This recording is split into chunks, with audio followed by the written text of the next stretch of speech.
Hey, what's going on, everyone? This is Rielo, And sashimi. and we have Axel here with us today. So, what are we unboxing, Axel? Well, we are going to be doing Dino Valdi, or this is actually a doe. And he's actually Dino Valdo, or as we know him in the West in Monster Hunter World, this is Glavenus. Glavy. This is the creator's model. This is the official Monster Hunter line from Capcom.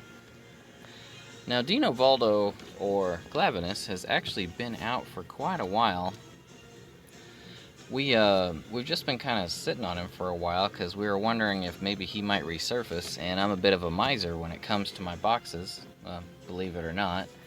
I tend not to unbox a lot of things. I like to keep them in boxes unless they're fairly relevant or, they just don't show any signs of appreciating anytime soon.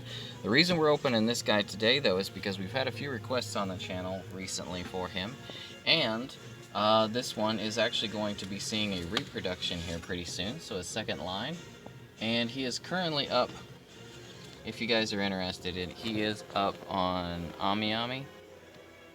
That's where we order all of our stuff. Not sponsored though. Yep, not sponsored, unfortunately, but we love them anyway.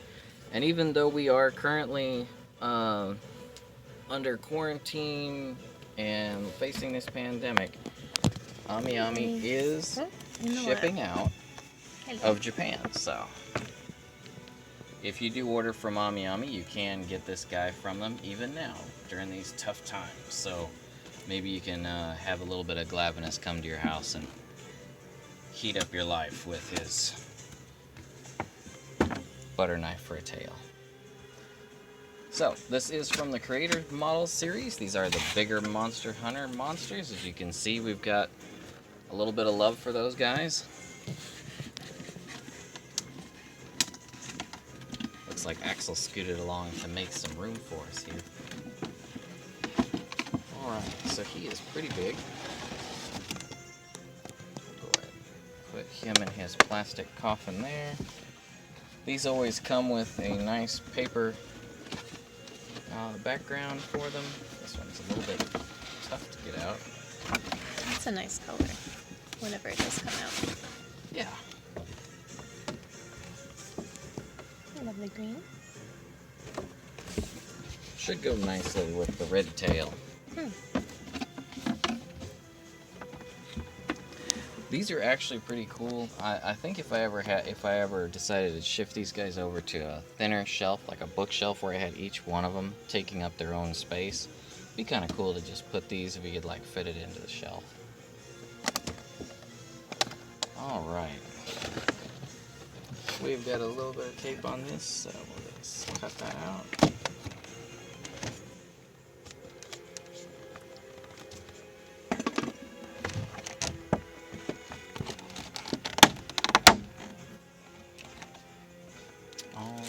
So now we've got him out of his plastic coffin here. He's now covered in plastic wrap. His face is kind of similar to, who's the dude with the mind control, dusty stuff? Mind control dusty stuff. You know, in the world of video games and anime, you're not doing a very good job of narrowing it down for me. I'll think of it. You mean Malfestio?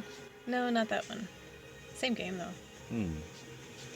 Well, here you guys have it. As you can see, man, I think they kind of went to town on detail for him. Yeah, man, his tail looks nice. I really love that metallic blue they used. Wish I could send them an email and find out what they used exactly, because we're actually working on a couple things that could use that kind of blue. Yeah, that's gorgeous. And that gradient to the purple. And then into the silver on the edges. Love the cracks and the lines. The sculptor did a really good job. Yeah, it really does look like metal. I'm not seeing any seams on the tail outside of right here. Yeah. We've got a seam here. So it's pretty easy to hide them though. It's not real noticeable. It looks like there could be one hidden quite well underneath the scales here too, but Yes, you're right. Since he's a segmented monster, it should be quite easy to hide the seams. So moving on up, you can see the red. It's like reddish purple, burgundy. Yeah. The shading on it is really nice. I love the shading under each of the segments. I've always loved his design. In the entirety of Monster Hunter, I would have to say Glavenus has always been one of my favorite designs. And he's an interesting fight. If I think he's a little bit easy considering how he looks. His bark is way worse than his bite, but I mean from a looks perspective and intimidation, he's definitely up there. And he looks so cool. They did a really good job with the tongue as well as the teeth. They look nice and they're very differentiated from the surrounding mouth armor. You can see his little bitty baby blue eyes in there. Literal dot. Like, can you imagine? Look at this. Like, if you were standing right here next to him, he couldn't see you. Oh yeah, there's no way. He's just like, you gotta be right in front of him. I guess that explains the linear attacks. The scales here are actually, yeah, that does make a lot of sense. It's almost like he has it's like he's aiming down the sights, so that would kind of explain like why his sword chops are mostly straight in front of him. Yeah. There is a little bit of seam right here. Yep.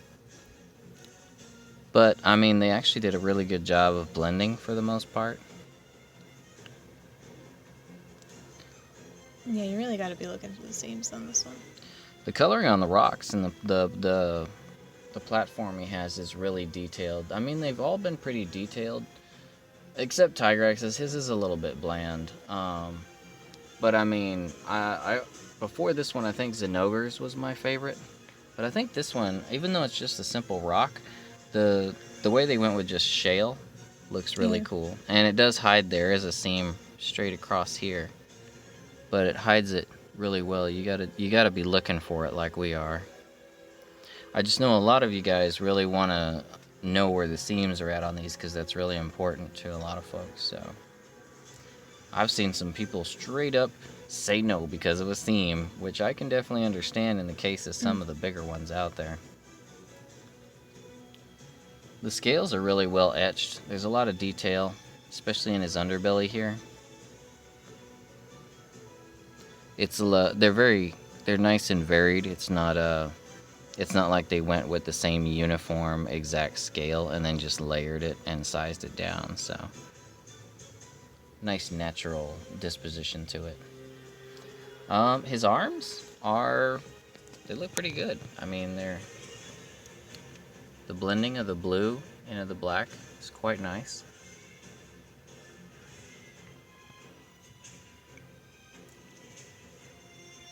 I can only imagine how long it took to sculpt something like this. All these horns and everything in the back. The mold for this must have been a bit of a nightmare to work with. But it does look very good. I'm actually surprised there doesn't seem to be any seams in the horns. Oh, the dude I was thinking about earlier was Shaggy. Oh, Shaguru Magala. Yeah. Gotcha. Yeah, his face Really does look similar like him. face. Yeah. He does have a really similar face to Shaggy. Oh, and speaking of face, that is a seam right there. You gotta look pretty closely in the segment for it. Yeah, the camera. Oh, there we go. So it looks like the top chunk of his head here was separate from the bottom. But I mean, that's kind of necessary if you want a good dividing line between, differentiating between the top and bottom layers of the mouth. So there you have it. For scale against Lao Shan Lung, he's still way bigger than he actually would be. Lao Shan would still dwarf him. Yeah. But in terms of the others, even with his huge tail, he's not nearly as tall as Teostra. And he looks like he's probably around Velkhana's height. Yeah. He's not nearly as tall as old Nergi, though. Nergi's ridiculous. We had to like move stuff around and adjust things to get Nergy to fit. So I've still got to figure out exactly where our big bladey boy is gonna go. He's probably gonna go in here right next to Nergy. Probably gonna scoot the cow upwards somewhere. But that's about the only spot we've got left. We're running out of room for Monster Hunter things around here. Yeah, just a little bit. But alrighty guys, there you have it. This is the not quite so new Glavenus, but for those who are interested, like I said, he's getting a reproduction. He is in pre-order status right now on AmiAmi. I believe the price is actually down. They're doing a 20% discount on it, so I think he's running right around 110, or no, around 11,000 yen, which would be around 110 bucks US dollars. You'd have to check to see what your local rate would be compared to the yen. So shipping, like I said, they are shipping to at least the US. I'm not sure what their shipping statuses are to, say, Canada, Australia, New Zealand, anywhere like that, but if you go onto their site, you can check them out and see what they got for you. For any of those who are interested in buying it, hope this look helped you out with your decision.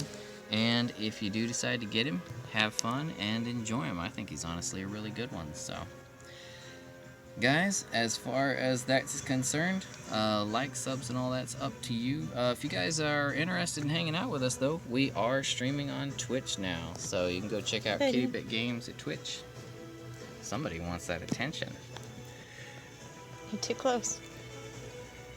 And guys, please consider, if it's within your means, adopting or rescuing an animal. ASPCA.org, petfinder.com. You can also Google your local animal rescue and adoption options. If you can't bring an animal home with you due to allergies, living conditions, what have you, there's other ways you can show your love for those guys. You can also go volunteer and still spend time with the guys, or you can donate money, old blankets, clothes, sheets, office supplies, all kinds of stuff. Google your local shelters, see what they need. You've probably got something they could use. Yep, so if you got love to give, love to show, there's plenty of ways to give it, plenty of ways to show it. And unfortunately, there's plenty of these guys out there who could use that love. So show them what you got, guys. And speaking of love, we love you. Remember, buy your fun, not your fam. Adopt, don't shop. We'll see you next time, hunters. Happy hunting!